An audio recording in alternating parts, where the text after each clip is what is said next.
As hy hier is by nog 'n uitsending vanuit die Koekplek. Ons sit hier so by die draad waar ons daai tyd die live show gehad het. Fantastiese plek. Hulle het nou baie veranderinge gemaak. So is nou lekker om hierso weer te kom kuier hierso. Maar vandag kuier ek saam met 'n baie spesiale man en 'n baie spesiale gas, 'n man wat hier in die woodworks van rugby is. Jacques du Plessis, welkom by uit die Koekplek. Baie dankie. Daar's hy, welkom. Nou ons kan begin om net te sê hierdie wonderlike koeldranke wat jy het, Quench, wat ons al baie op die Koekplek gehad het, is die brainwave van Jacques. Maar ons gaan nou by dit kom. So as jy lus is vir dit is Quench, is ons drink. Jacques, welkom. Kom ons reverse en ons gesels 'n bietjie met mense. Wie's Jacques du Plessis? So. Jacques du Plessis is 'n ou Chrisdorper. Hier bly ons al vandat ek 2 jaar oud is. Van Viljoenstraat groot geword. Later van tyd weer terug Britse kant toe gewees. Ek was wagpos op skool gewees. Ja, en die res van die tyd maar hierso. Die res is jy hierso. Ja. Nou Jacques, ons het nou vandag obviously met die rugby program. Is dit vir my baie belangrik om jou hierso te hê en die mense sal sien op jou hempok wat jy betrokke is met die mediese wêreld en ek dink ons gaan definitief raak aan wat gebeur in die mediese wêreld om rugby, wat ek dink is belangrik. Almal kyk altyd na die frontline waar die ouens daarso is. Maar ek dink is belangrik dat ons net eers vir mense vertel, kyk, Jacques is 'n strongman om mee te begin. Dis die manne wat die balle optel en die swaar goed optel en kwaad word en die goed rondrol, wat ons powerlifters nie doen nie. Kom ons gesels 'n bietjie daai powerlifting. Jogg, dit's jou strongman. Yes. Vertel ons 'n bietjie jy doen nogal baie goed daarin. Ja, die strongman dit het begin, soos ek begin oefen daarvoor 2018. 2019 obviously toe ons COVID. Ek was bekend gemaak deur ou strongman legend Gerard van Staden by hom begin train. En van daar af 2021 was my eerste groot pro show geweest wat ons Arnold's gedoen het. En ja, van daar af was dit Arnold's geweest, het ons Afrika kampioenskappe 2021 het ek die eerste keer Afrika level deelgeneem en 3de plek gevat. Jo. Ja. En die strongman is so 'n bietjie kort geknip op hierdie oomblik. Nou die mense sal nou sien op hierdie oomblik het Jacques nou 'n verskriklike sny in die gesig. Ja. En dit is nie sy eie toedoen nie, dit is die ongelukkige wêreld van waarin ons leef in Suid-Afrika en op hierdie stadium val hulle nou ambulanse aan. Ja. En jy is aangeval, vertel ons so 'n bietjie van. Ja, dit is die 15 April die middag gewees, ek was op pad Bekker toe. Ek was Bekker toe gewees, op pad terug huis toe, tussen Hekpoort en Chrisdorp. Soos ons berg opkom toe, gooi die ouens van langs die kant van die pad af, net 'n eenvoudige byl dwars deur my vens, 'n byl. Dwars deur die vooruit en ja, deur my gesig en ja, gelukkig het my vrou nie saamgery nie, want sy het gewoonlik ry sy altyd passasierskant. So, dankie Here dat sy nie saam was vir die dag nie. En ja, van daar was ek ICU toe gewees. Maar jy het toe dan 'n bietjie aangery en toe eers gestop. Correct, ja. En besef ek moet nou verder ry en dan eers na myself kyk, maar die byl is toe uit by die venster, by die kantvenster waar jou vrou nou sou sit. Ja, nee, van daar ek het so op baie oomblik ek nie geweet wat het gebeur nie, maar ek was daarom nie bewusteloos geslaan nie. So ek kon aanry, ek het so 500 meter aangery en toe van die pad afgetrek, want toe kon ek niks meer sien nie. Toe is dit net bloed oral. Gestop, my neus gepluk, probeer bloeding stop en stadig net aangehou ry. Want ja, die realiteit is deesdae roof hulle die ambulans en goed. Die ergste is dat ek het nie eens met die ambulans gery nie. Ek het met my eie voertuig wat wel medies gebrand is gery. Maar die ouens maak seker hulle gooi jou meeste van die tyd slaan die mense onbewusteloos of die mense pluk 'n kar en maak ongeluk. Dis wanneer hulle alles roof. Maar hoekom ambulans? Die drugs wat op die ambulans is, die toerusting wat op die ambulans is, dis die meeste wat hulle toerusting val. As jy kyk 'n gewone EKG masjien, man rondom af R100,000 vir 'n basiese eenheid. So die ouens steel toerusting. Min wetend hulle kan nie die goed verkoop nie, want die goed word geserialnommer gealles so, maar die ouens vat nog steeds die kanse. En ten koste van jou wat Ja. wat millimeter die kant toe, millimeter daai kant toe kon jy 'n oog verloor het of jy kon dood wees. Ja. Ja, dis op hierdie oomblik is nie net my neus nie, die binneste, agterste gedeeltes op my skedel is weg. My oogbank is heeltemal geshatter. En ja, as gevolg van ander mense moet ek nou alles stop. Ek kan eers einde volgende maand gaan dat hulle 'n nuwe plaat implant. Maar jy kan ook nie nou lift nie want dit Absoluut is niks. drukking op jou gesig nou. Ja, ons het gekwalifiseer vir SA's hierdie jaar. En dis nou Julie maand. Nou mag ek met doktersorders, ek mag eers 20 kg optel nie. Want net die kans dat my oog in my sinuskanaal kan inbeland of hy sê ek kan nie vir my sê nie. Mense brein kan daar deurtrek. Die neeweffekte is katastrofies. So En ons wens vir jou absoluut dat dinge weer regloop. nee, En die dankie. regte mense agter jou kyk, soos jy agter mense weer kyk langs die veld. Ja, wat Jacques, jou kinderlewe was op en af geweest. Ja. Jy het nie dit is eintlik 'n amazing storie om te luister dat jy vandag as Jacques Du Plessis hierso sit. Maar daar's 'n geskiedenis. Ons gaan nie te diep nie, maar kom ons gee net so 'n rundown. Wat het gebeur? tog. Soos sy kindertyd, ja, was maar soos enige kind op ons ouderdom stout, altyd stout. Maar ja, om bietjie dieper te gaan, ek was stout geweest, ja. Vroeg hoërskool begin rook en dan ek sou nie sê groepsdruk noodwendig nie, maar ek wil altyd die in-persoon gewees het. So ouens rook, dan rook ek saam. Ouens begin dagga gebruik, dan rook ek saam. En so was ek altyd daai aandag soek. Dis die gedeelte van sal albei kom van 'n addict waar jy wil altyd die center of attention wees. So as gevolg daarvan sosiaal wil ek altyd oral gewees het. So dit was drank gewees, dit was dwelms gewees. Ek was op 16 al uit by my ouers huis. Besluit dis nie verkeerde ding. Nou as 'n mens moet terugkyk, maar dit is wat my gemaak het, wie ek is vandag. Eerder besluit om op straat te gaan bly. En so rondom. Fisies, jy het op straat gebly. Ja. Onder 'n boom. Ja, geboom of dan slaap jy by die ene se huis. Homeless. En dit het al op vroeg 16, 17 gebeur. Nooit skool klaar gemaak nie. Ek sê nie ek is spyt daaroor nie. Ja, mense kan 'n bietjie backslash daaroor en goeders, maar weer eens is wat my gemaak het.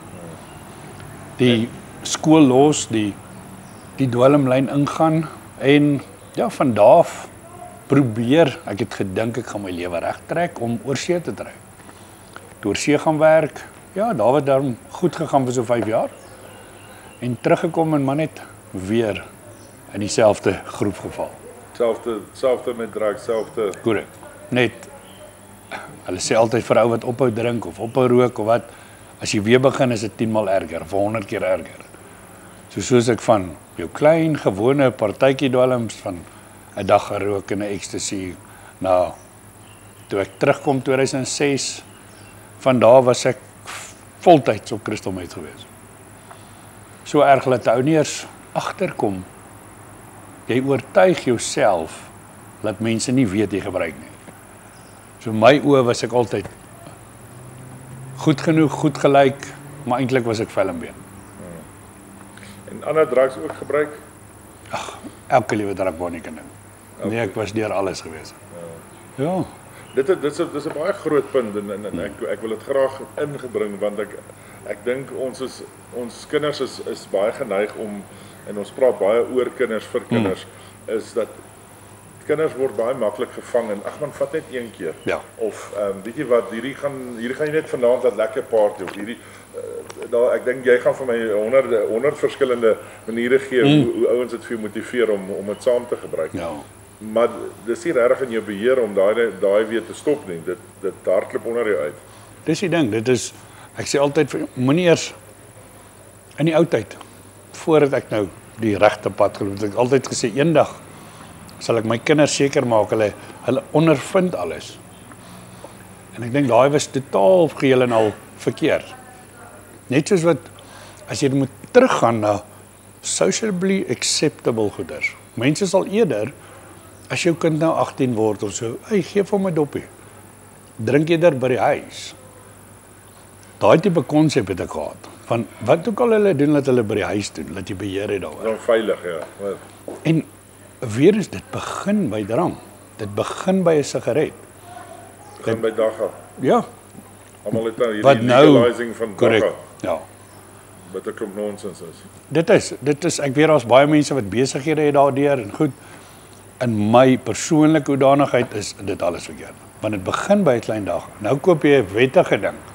Volgende keer is jy by 'n vriend wat 'n onwettige ding het. En dis waar jy gehoek word. En dan sit net 'n een rookie of 'n een drankie. Nou hier sit ek vandag, dus hou drink nie, ek rook wel nog 'n sigaret. Maar dis dit. Maar die beheer, hoe het jy weer deur daai stelsel gekom op die plek waar jy gestop het met drugs weer? Weet jy, ek praat nou 'n korreksie. Ek dink 2012 was ek rehab toe gewees. Geforseer deur my eksvrou daai tyd en my pa gewees daai jare. Wou nie gaan nie. Ek wou nie ophou nie. Vir my dwelms was lekker. En wie ek sê altyd vir mense, dis jy gebruik dwelms want dis lekker. Die dag as hy vir my sê hy gebruik dit omdat hy net moet, weet ek sommer is 'n potstrooi. Want jy gebruik dit want dit is lekker. Daar is min goed in die lewe wat so lekker is. So dit was nie 'n keuse om op te hou nie, maar ek was geforseer om rehab toe te gaan. Ek was Healing Wings toe gewees in Nelspruit en weet jy daarso het ek die Here ontmoet. Regtig die Here ontmoet en op die einde van die dag in steede van 'n 6 maande daar wees, het ek 'n hele jaar daar spandeer. Na 6 maande was ek glad. Nou sê jy kan huis toe gaan, maar nee. Dan sou ek net teruggekom het in myself te ou lewe. Daar het ek myself leer vind. Vir die eerste keer in my lewe in Jacques geleer ken en die Here geleer ken. En daar's niks meer nie. Absoluut niks. En van daar af, dis hoekom ek altyd, ek ken my nou al lank, wat ek altyd refer terug na die ou Jacques, my vorige lewe. Want dit is wat dit was. Vandag kan ek sê ek kan elke liewe uitwys vir jou wie op dwelms is. En dis maklik so ek spring nou bietjie vir rehabs en vir mense om sê ja, moenie teruggaan na waar jy gebly het toe nie. Los jou vriende. Ja. Los jou vriende, want sê vir 'n jaar uit society het weggevat word. Het jy in elk geval nie met daai vriende nie. En net so vinnig touch op rehab waar ons is geneig om in te gaan en ek ken baie mense daar buite. Hulle gaan in vir rehab vir 'n jaar, of dit nou 3 maande of 6 maande of 'n jaar is. Die oomblik as hulle terugkom, is die ouens weer terug op hulle fone, terug op sosiale media. En ek het die eer gehad om my counselor daai tyd, ou Jody. Hy is ongelukkig oorlede nou vandag, maar hy het vir my gesê, bly weg van dit af. So vir my eerste jaar na rehab het ek nie 'n foon gehad. Ek het nie 'n kar gehad. Ek het 'n kar, ek het die fone. Maar daai accountability is wat alles saak maak. Ek het toe ek uitkom, alhoewel ek my eie besigheid gehad het ek saam met 'n ou vriend van my, Anton, gewerk. Want hy was my accountability partner. So as ek nie werk gehad het nie, dan gaan werk ek saam met hom. As ek 'n oproep moes maak, het hy langs my gestaan om seker te maak dat want die ou mens wie ek was, het almal gemanipuleer. So jou oproepe moenie laat mense jou jammer kry nie. Ding is jy gaan deur rehab, maar daai ou is nie deur rehab nie. So om terug te kom, kan jy net terugstap in die stelsel wat al reeds in plek is en dit gaan oomblikke vat om terug te wees binne daai stelsel. Ja, so ek was fisies eers, ek dink op my 3de jaar wat ek eers weer Facebook toe was. En dan obviously die mense wat jy geken het, niemand van hulle ander bestaan nie meer nie. Of jy het 'n ander tipe lewe, jy het 'n ander uitsien op die lewe. Ek wil vorentoe gaan. Daar's 'n paar mense, ek kan nou nie name noem nie, wat jy weet wat mense wat saam met my die dwelmtyd uitkom, wat nog steeds daar is. Ja, wat jy uit daai vergreep uitkom. Ja. Nou kyk, ek het nou al jou in aksie gesien. Ek is die tipe persoon wat nog bietjie poep en paai en nog shame bekom Jy kom hard in en jy kom hard en duidelik op die persoon wat op drugs is, kom jy af en ek het baie geleer al by jou, maar ek dink dit is baie crucial en ons sal nommers op hê en jy kan my selfs kontak ook in die proses, is dat ons julle in kontak sit met Jacob, want ek dink daar's baie ouers wat vashak en daar's baie mense en dis nie dat jy 'n counsel is, maar jy kan dalk net 'n oor wees en 'n sleutel tot iemand se rehab, want ek dink mense kom op 'n plek waar hulle eintlik raad op is. Ek dink dit is wat altyd vir my met drugs kom is, die mense wat aan die agterkant staan is raad op. Hulle weet nie meer hoe nou, hoe gaan ons nou met hierdie, want weet jy wat, ons al dit en dit probeer, maar ons kom nêrens. Die realiteit daarvan, toe ek in rehab was obviously almal moet vir jou briewe stuur oor hoe hulle voel en alles.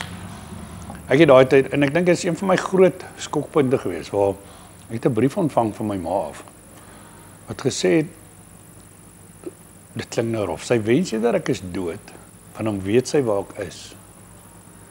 As hierdie konstante worry van, waar is haar kind? Sure.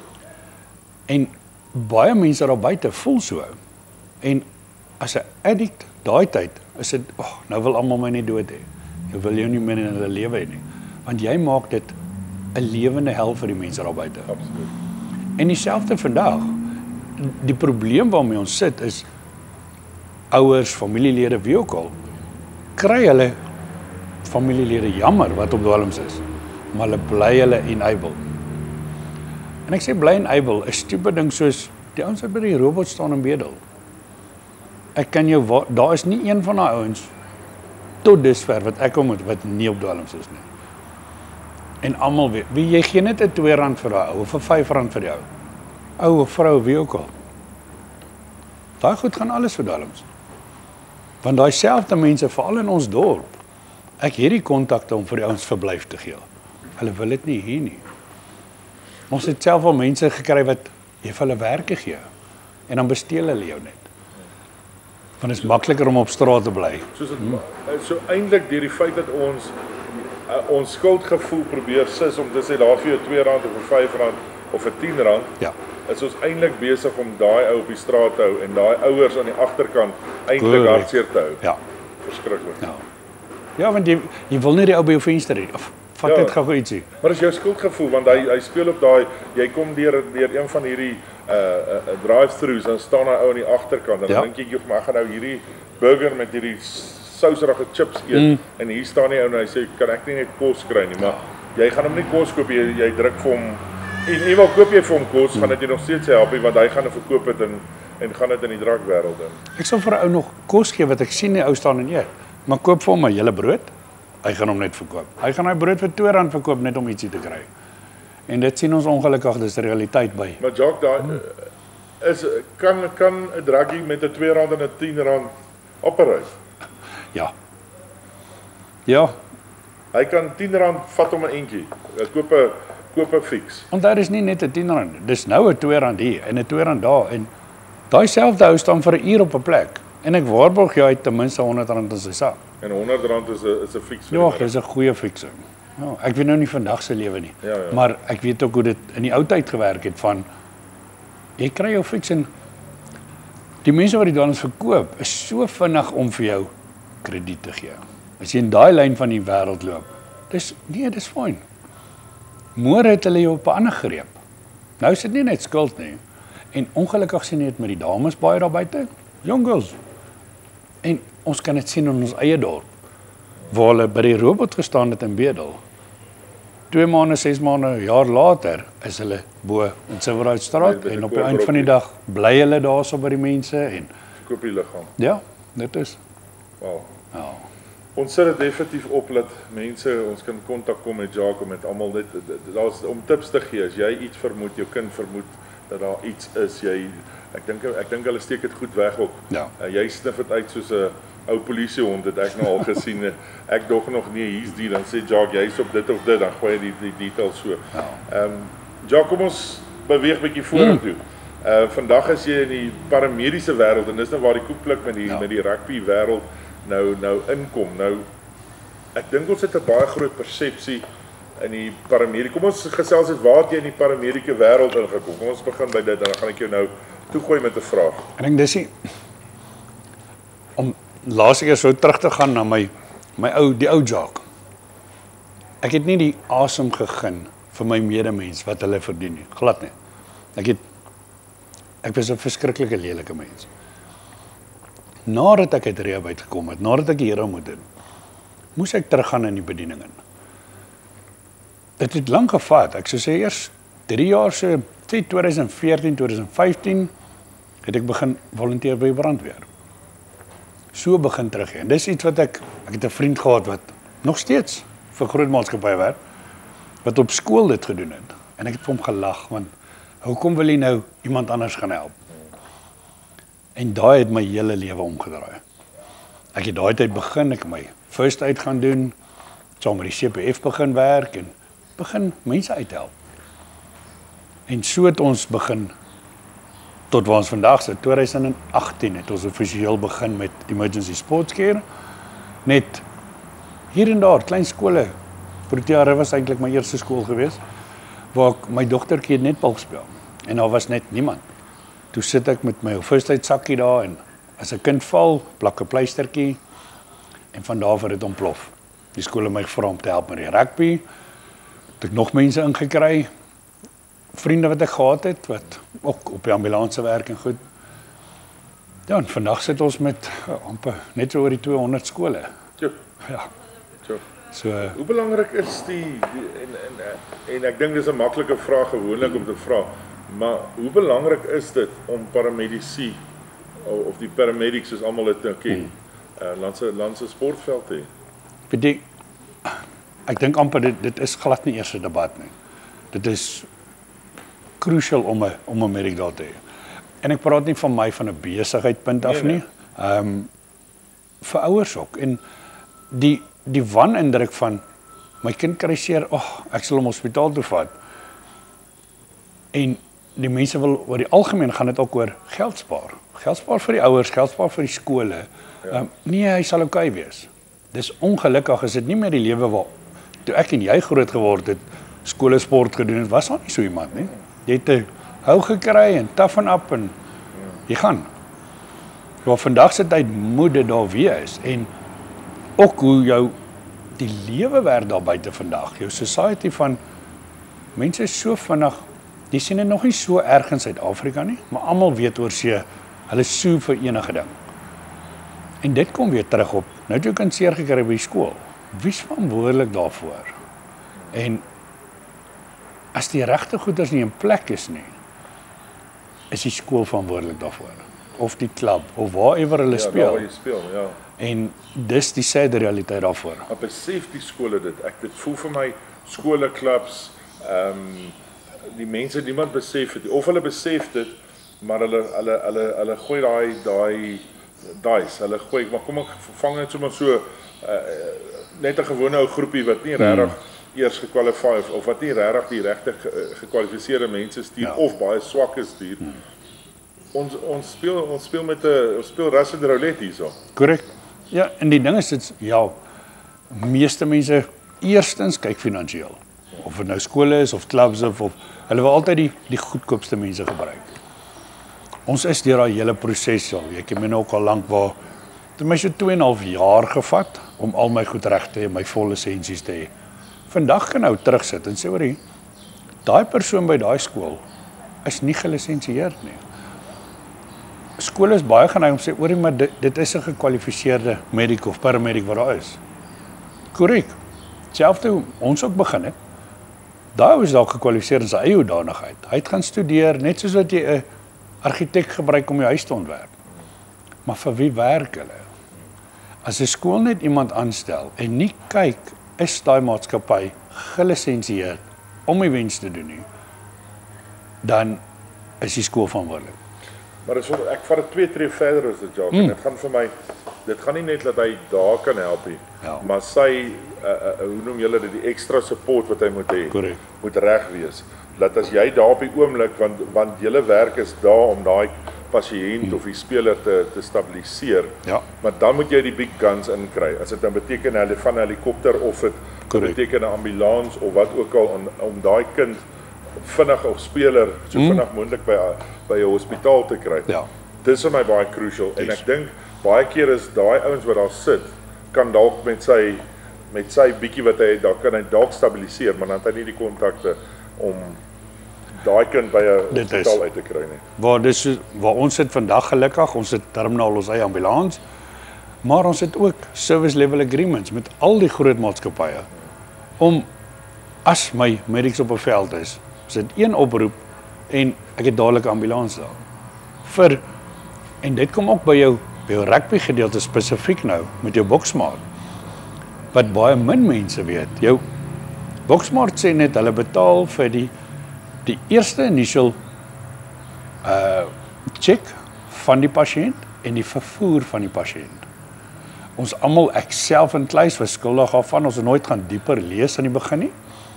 En gedink, okay, daai kind kan na enige hospitaal toe gaan, die dokters check hom uit en dan is die vervoer ook betaal.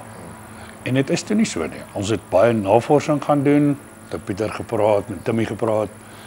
So weet ons nou dat die initial check van 'n pasiënt is my mense. Die mense wat langs die veld sit.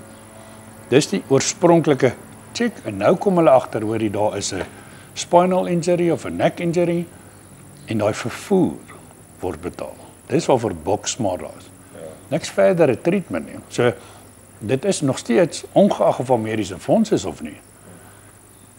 Ek vat daai kind na as daar nie mediese fonds is nie. Ek doen nie check sê hoor ons vermoed daar's 'n spinal injury of wat ook al en ons vervoer of dit nou 'n staatshospitaal is, wat ook al ons die injuries, jy sal nou nie na Helen Joseph toe stuur nie. Stuur na die regte hospitaal toe. Ja. Mediese fonds selfde ding, stuur hom na die naaste privaat hospitaal. Ja, daar's 'n privaat hospitaal toe. Maar dis seker klein goedjies wat die mense nie van weet nie. Ja.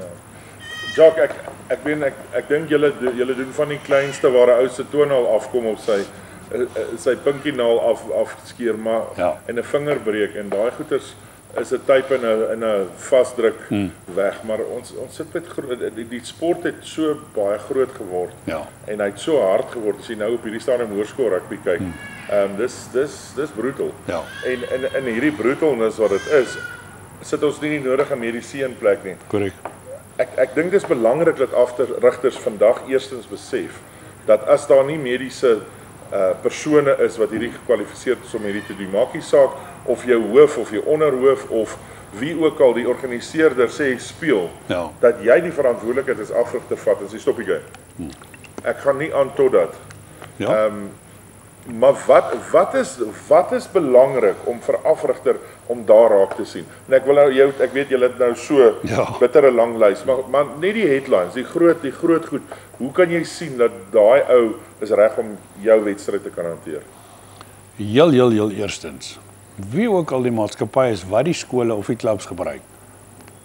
Al wat enigiemand hoef te vra, waar is jou departement van gesondheid lisensie? Jou DOH lisensie. En daai ding moet sê jy's event gelisensieer. Want daar's ook 'n groot verskil tussen events en operational.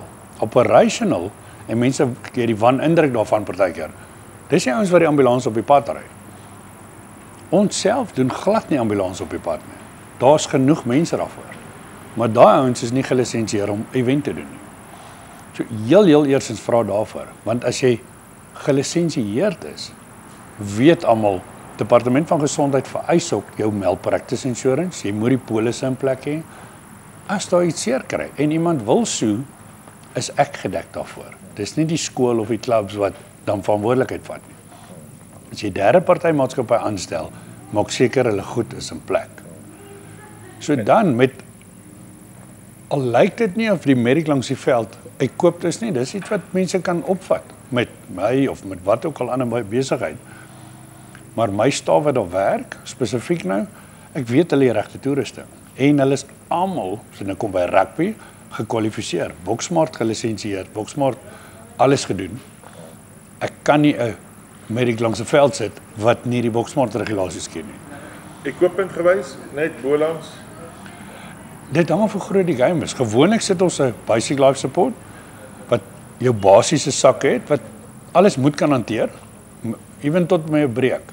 Jou intermediate life support, die ouens wat begin drips opset, wat al jou basiese dwelms kan ingee, jou pynmedikasies.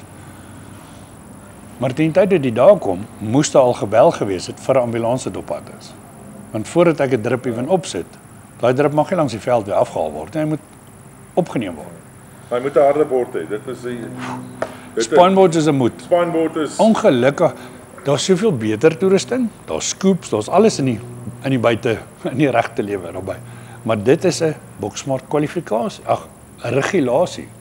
Daar moet 'n spineboard langs die veld wees, per veld. per veld. Per En veld. Hoeveel mediese mense per veld? Minimum van 3. Dan moet jy nog 'n backup tussenin ook hê. Want as jy nou sê 2 velde langs mekaar, Ja. dan het jy 3 ouens dat hulle kan beide kante hanteer. Daar's weer eens rugby Suid-Afrika en goed sê dit hang af, is dit 'n gewone game of is dit 'n goue standaard game? Goue standaard game sit ek ten minste 4 op 'n veld, wat die een in elke kwart het wat net sy gedeelte watch. So ja, dit hang af van level van rugby ook. Maar die heel basies, of dit nou skole oefening is. Ja, ek weet hulle, die mense het nie die geld om te betaal vir medies by oefening nie. Proewe doen ons wel, ja, maar daar moet 'n spineboard per veld wees. Minimum. Dan kom daai kleiner ekstra regulasies. Een van my mediese nydag, dis by een van die groot skole, wat hulle gesê die gazebos moet skuif. Want ons basiese reëls. Dit moet 'n minimum van 5 meter weg wees van die lyn af. 100%. En dis klein goedjies waar niemand ooit dink nie. Daai kinders tackle, of dit nou kinders of clubs is wat, hulle tackle kantlyn uit. En daar staan 'n gazebo 'n meter weg van die veld af. Dan is hulle in daai paal vas. En daai gedeelte is wat eerstens die coaches is veronderstel om dit te weet, want almal doen hulle boksmaal. Die medics moet dit weet. Almal is veronderstel om dit te weet, maar die goed moet geënforce word. Ek dink dit is baie belangrik en as jy nou in die Leeu-Unie praat, het jy Ja. Pieter Visser. Korrek. En ek dink tussen Pieter en Shelwyn behoort jy redelik baie te kry en ons sal dit ook so versprei ook vir die coaches as daar coaches daar buite is wat wil meer weet of hulle behoort 'n bokspaar te kry, maar dit wil nie daar kry nie, is hulle welkom om te message en ons kan die Correct. nodige goed vir hulle in plek sit. Maar Jacques, wat vir my skrikwekkend is, en ek het nou al baie langs 'n rugbyveld as 'n afrigter gestaan, dan staan daai medics met 'n glove met ys in of warm koue water en dit is hulle go-to vir enige ding. Het jy geval, dan druk hulle daai koue ysglove op jou kop Ja. of op jou arm of op jou voet of op jou en dis waar hulle wegspring. Van die tweede wegspringpunt is hulle pluk 'n kind net op en sê kom ek vat jou stalletjie, gaan werk goed daar met jou.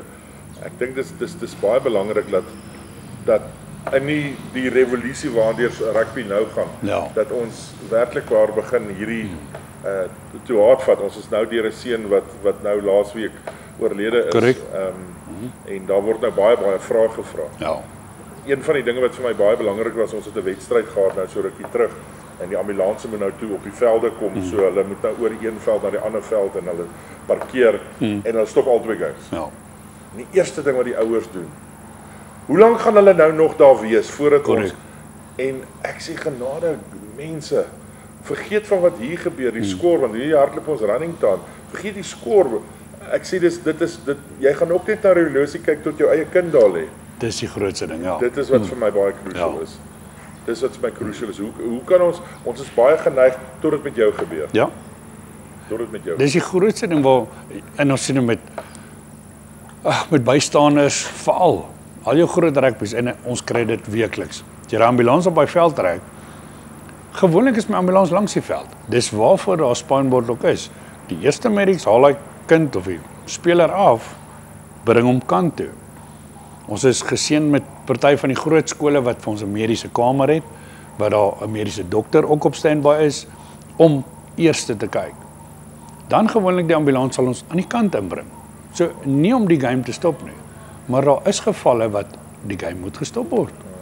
Ongelukkig en weer eens soos jy sê, wat as dit jou kind is? Dit is baie maklik om vingers te wys tot dit jou eie kind is. Absoluut. Tot dit naby aan jou is. Ja. Dan verander dit die hele situasie. Het jy al komies se goed gehad langs die rugbyveld? Kobie? Komies, O. lagwekkende. Baie. Ek het nou so 3 weke terug 'n ma gehad wat ook sy is verskriklik happy en die kind speel en in die middel van die 2 velde is hulle cricket pitch gewees met touwtjies gespan en die ma hardloop so en hardloop soos 'n kantregter, lynregter langs die veld. En sy val vir haarself daar bewusteloos. Sy mag een die dag gewees het. Eers mag hulle nie tussen die velde wees nie. Maar so gegil en skreeu en excited.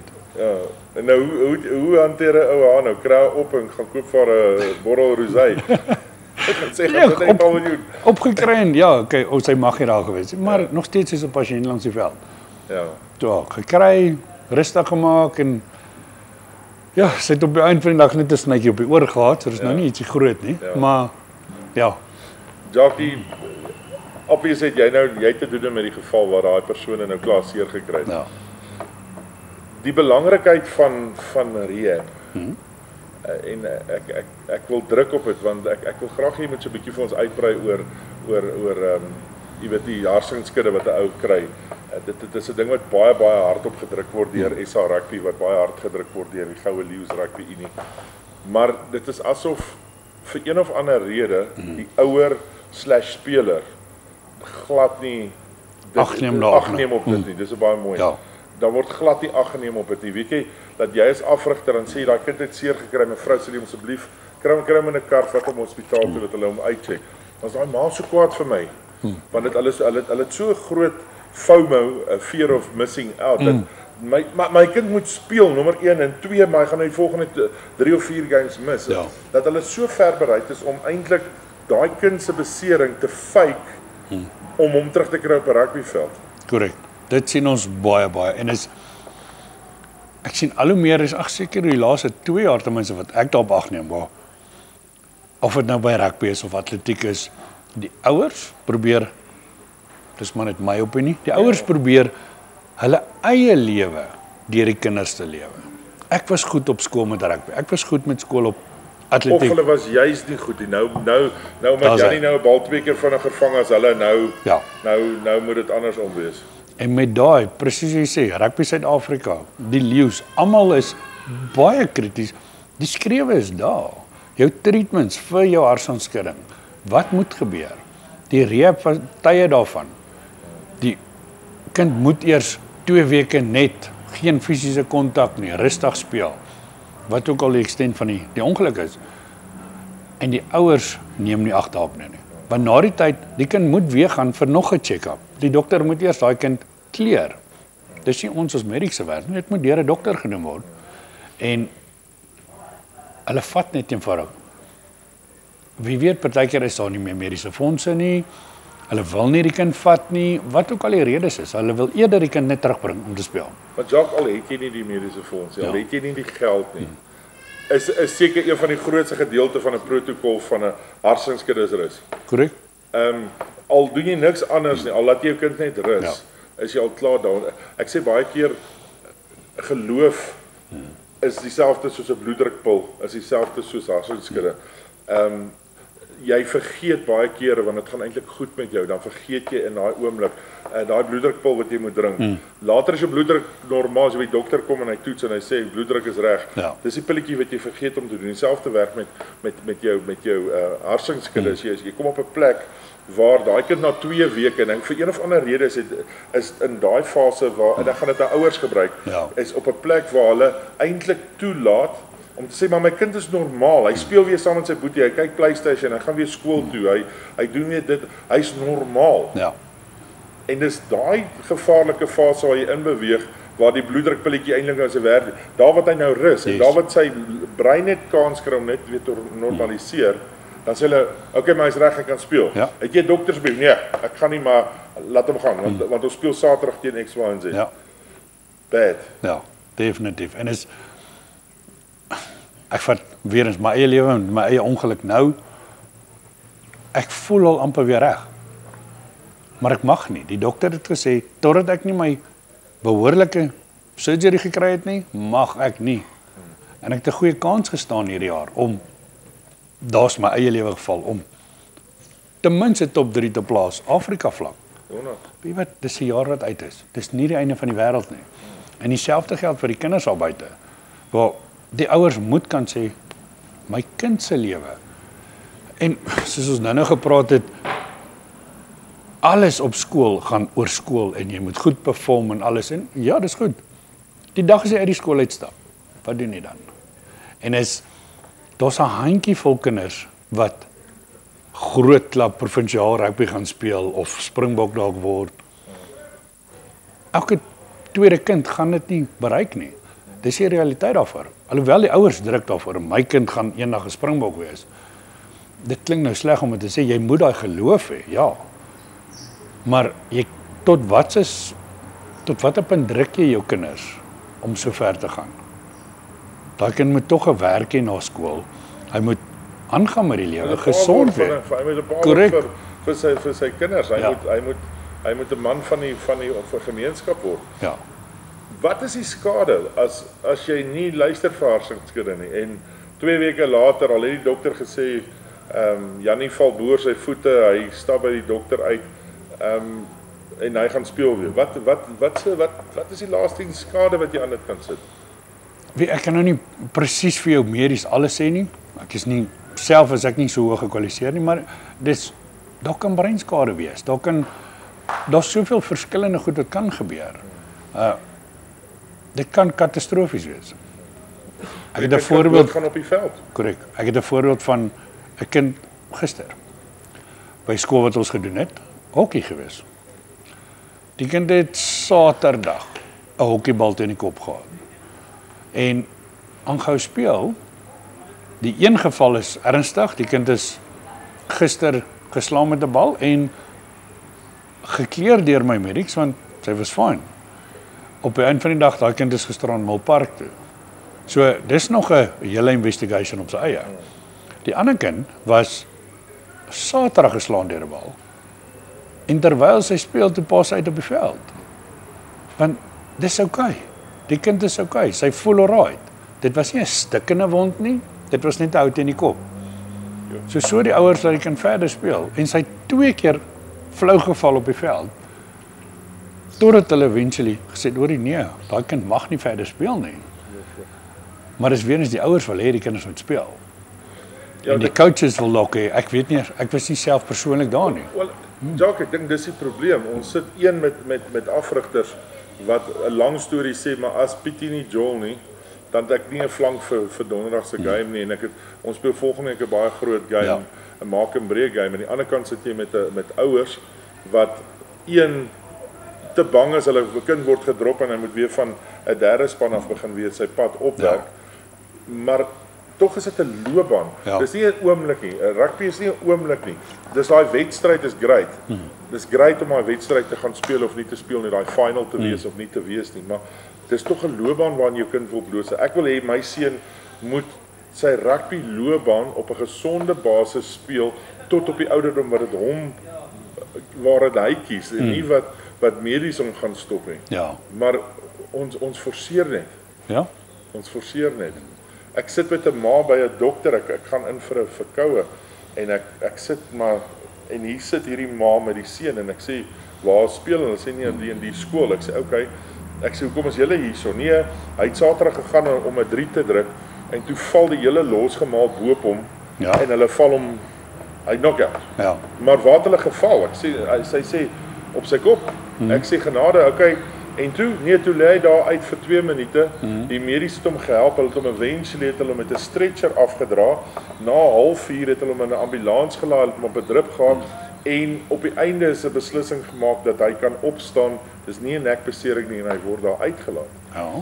En die man, die seun stap en hy klim in die kar en hy sê vir sy ouers, "Maar ek is moeg en ek sit my net so hoofpyn." Hulle vat hom huis toe. Ja. Hulle vat hom nie eers van daar af hospitaal toe nie, Jacques. Ja.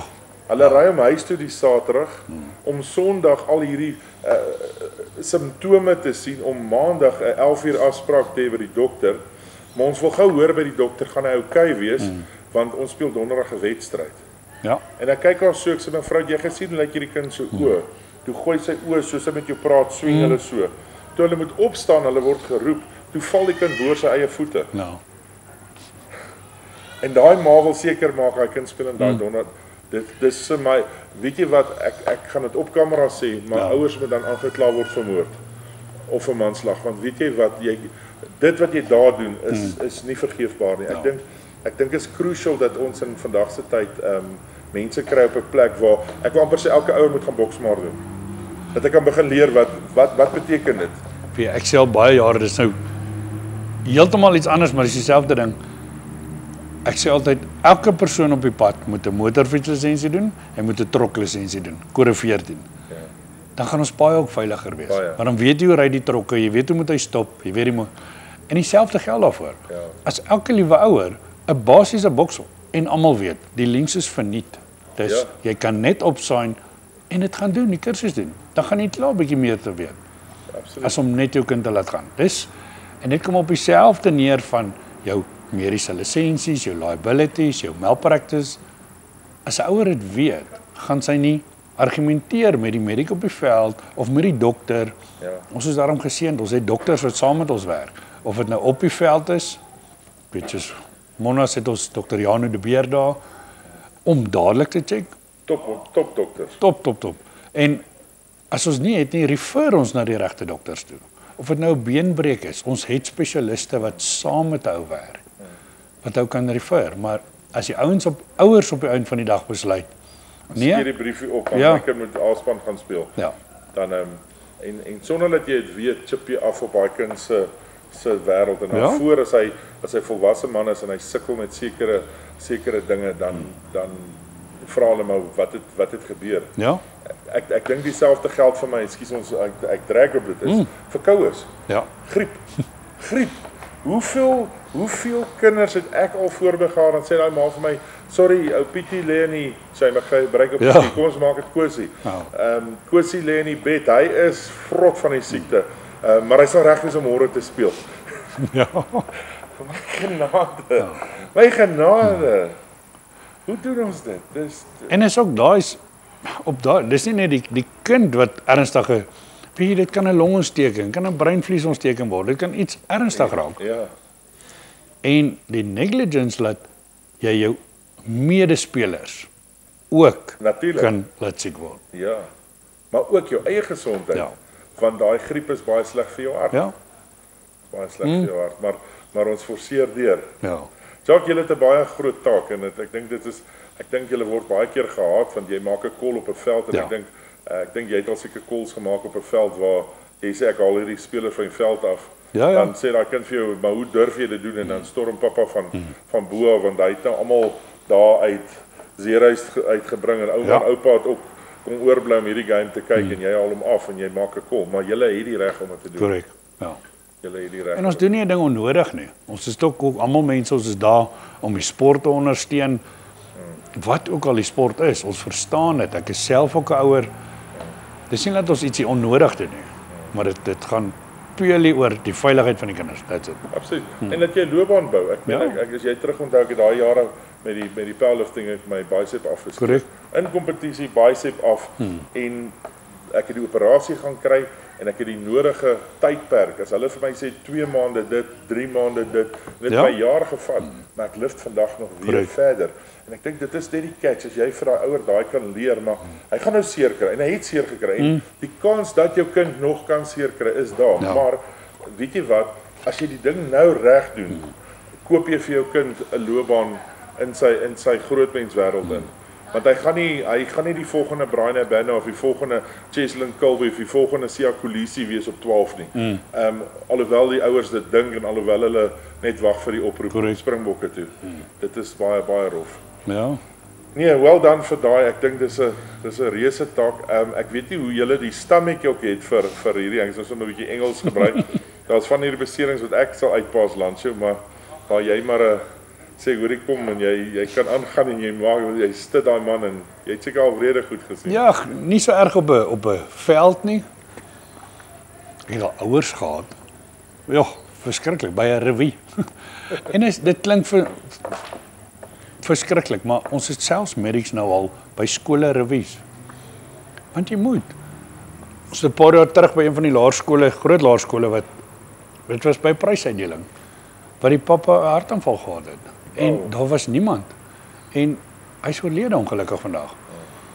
En dis van daar af dat ons begin prysuitdelings doen. Weet, dis warm in 'n skoolsaal. Ouers sit daar 3-4 ure lank. Jy weet nie wat die gevalle is nie. Ja. So, alles is net een persoon wat daar is. Ja. Meeste van die tyd doen ons absoluut niks. So. Maar nou kom jy by 'n skoolrevue laas jaar, dat die oupas en oumas en die paas en maas by 'n trap afval. Ons is nie daar vir die kinders nie. Ons is daar vir die bystaan. En is nie eens drank betrokke nie, niks. Ja. En die een maat ook met haar ou slippertjies aan, vir sandals, opgestaan en die oom voor haar het nog nie opgestaan. Toe stamp sy haar toon teen die poot. Maar toon mors af, geskeur. Dis net bloed oral en stupid goedjies. Ja. Ek dink enige plek waar daar baie mense is met 'n ou, Korrek. met 'n ou daai. Dis nou lekker terwyl ek en Jacques nou hierso gesels hier by die draad, kom hierdie hoenders nou verby. Nou tieners hulle hierdie hoenders wat hier rondloop, maar toe nou julle sal dit nie op kamera sien nie, maar die hoender het sy opinie kom gee. Hy het ook so vir 'n oomblik kom staan en lei die hennetjie. Sy uiteindelik maar hier kom gou saam praat. Jacques, kom ons gaan so 'n bietjie nader aan die huis. Jy's 'n gesinsman, jy's 'n man wat getroud is, jy het kinders. Korrek. Vertel ons 'n bietjie van die huislewe. Tog, besig altyd. Wie almal is altyd deel van 'n ou se lewe. Ek is getroud met 'n fantastiese vrou Rhoda wat my ondersteun deur alles. Ek sou sê is dit nie, ja, ek het ook 'n verlede, ek het ook 'n eksvrou gehad en dis daai goeders wat jou partner is veronderstel om jou te kan optel en saam te werk. En so wie ek floreer as gevolg van haar. En so gaan dit vice versa. Dit's met haar besighede help 'n ou. Sy help my, ondersteun my. En dieselfde met die kinders ook. Weet jy, die kinders moet deel vorm van 'n ou se lewe. En is my kind self werk eerder saam met ons of sy nou 'n first aid sak pak en of sy help met Rhoda se besigheid. Die kinders is betrokke by ou se besigheid. Nie net pa en ma gaan werk en ons is gelukkig dat ons kantore is by die huis. So jou bring baie keer jou werk huis toe ook, maar almal is deel daarvan. Ja. Dis nie net 'n pappa en mamma's by die werk en los die kinders en dis na skool en jy sien nooit jou kinders nie. Ja. Rhoda het jou net gevat soos jy is. Sy het nie Nee, in definitief. terms and conditions, sy het absoluut, en jy praat nou van 'n verlede, maar sy het jou net absoluut aanvaar en Ja. gevat en julle floreer en Ja. julle het baie pragtige kinders. So en dit is lekker om te sien hoe julle almal eintlik saamwerk. Ja. Dit is lekker. Rhoda het die party hire, né? Ja, sy het the wedding nanny, is sy.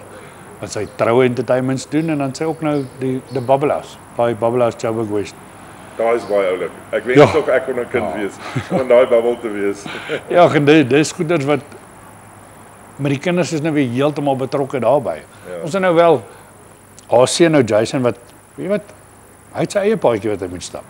En hy's baie goed met die elektriese werk nou. So hy werk nou sy appie iewers in Shamdor by 'n maatskappy. Hy kom aan. Hy wil nie deel wees van die partytjie goeders nie, maar hy's nog steeds daar. Belindaatjie wil nou weer saam wees in die wat ook al die events is. Dis saggeld vir haar, so nee, sy's besig. Vertel ons van hierdie Queens. Jy het nou Queens by ek het nou my Queens opgedrink want dit is vrek lekker. Jy het Queens Hydrate begin. Ja. Vertel ons 'n bietjie. Hy was al 'n paar keer op die koekplek en ek dink die mense het al lus geword vir die man. Weet jy, Queens het ons om weer terug te kom na waar ons begin het, weer eens langs 'n sportveld nog al die jare waar ons het altyd voorgestel van die mense. Drink koop 'n Energade of 'n wat ook al energiedrankie en gooi 'n sakkie Rehydrate by. Dis wat meeste dokters ook vir jou sal sê. En ons het net besluit oor jou Energade, jou Rehydrate, alles bevat suikers eerstens. So dis nie goed vir enigiemand nie. Toe het ons eie produk ontwikkel. Baie navorsing gedoen, baie ingesit en toe het ons op Queens Hydrate afgekom wat ons suikers uitgesny het.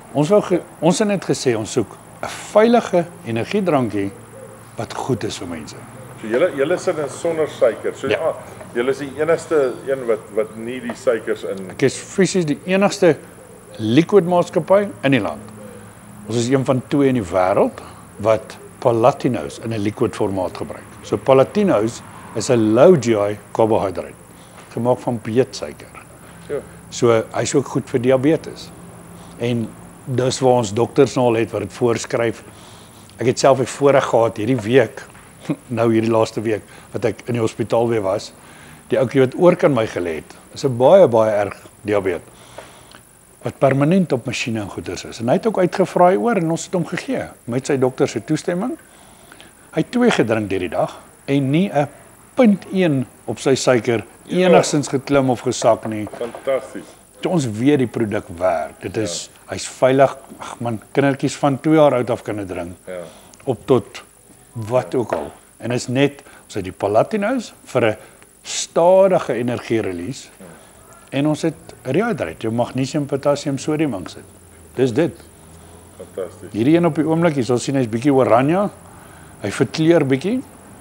Want ons het ook gesê ons weier om wat dit artificial kleur colorants in te sit.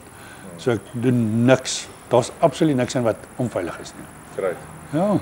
Jacques, aan die einde van elkeen van my episodes, soos ek dit altyd, dit klink al soos 'n sinnetjie. Ek dink ek raak nou soos al die maar aan die einde van elkeen van my episodes kom ek op die koekpluk oomblik. Dis my oomblik, wat ek reflect op die persoon wat voor my sit. Ek sê altyd daai koekpluk wat ek gaan oopmaak het, wat ouma daarbo in die hoek gehad het, ek oopmaak en dan kom magic uit.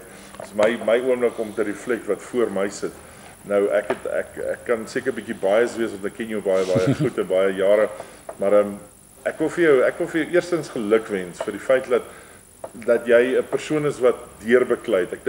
Ek dink daar's min ouens wat deur die stelsel, en ek praat nou van jou jongmenslewe wat deurgekom het wat vandag hier kan sit en 'n verskil in mense se lewens wil maak. So dis vir my baie belangrik dat ek jou eerstens geluk wens vir die feit dat jy dit gedoen het en dat jy as 'n wenner uit die drugwêreld uitgekom het. Maar tweedens, I want to salute you dat jy's absoluut, jy staan in deernis en in vastigheid met waarin jy vasglo en ek het jou al langs aan mediese veld gesien waar jy kom ons met 'n Engels geoperate het, hoe jy die dinge doen. There's only one way. Jy staan nie af van dit af nie. En dit is altyd vir my, ek voel baie veilig as ek sien Jacques langs die veld, dan weet ek whatever daar met my speler gaan gebeur, gaan die regte besluit gemaak word. Dis nie 'n halfway en jy maak nie saak wie vir jou gaan sê, maar die gaan jy net sê hier's die probleem, ek hanteer dit so. Dis die tipe mens wat ek jou ook ken as dit. As jy het nie grys gebied nie, alhoewel jy seker die persoon is met die grootste liefde. Ek het lanklaas mense met soveel liefde gesien.